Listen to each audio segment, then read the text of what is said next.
Okay, question 8 is a conversion graph.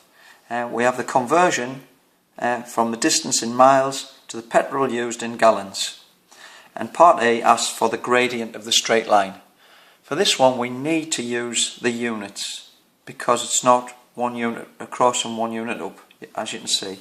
That's 2 there and 50 up. So we need to look at the units carefully. We want to try and make the gradient as accurate as possible, so we could have the gradient down here, but it's difficult to see the units. Right at the very top, you can see they're both on whole numbers, so I'm going to use that as a gradient. So I'll just draw a little triangle down here, so you can see, because gradient is change in y divided by change in x. So the change in y here, looking at the scale, is 400.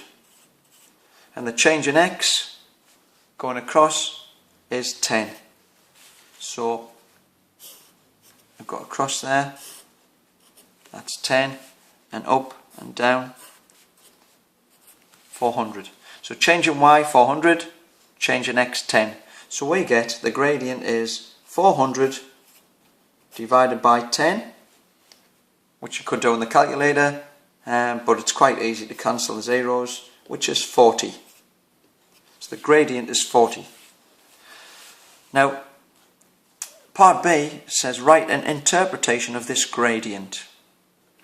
So the best way to do this is have a look, go right back to the start here. So we know that if this is 1, that's going to be 40 because the gradient is 40 over 1. So that means for every gallon used, you can travel a distance of 40 miles. So that's what I'm going to put down. The gradient here, from the last question, 40, for every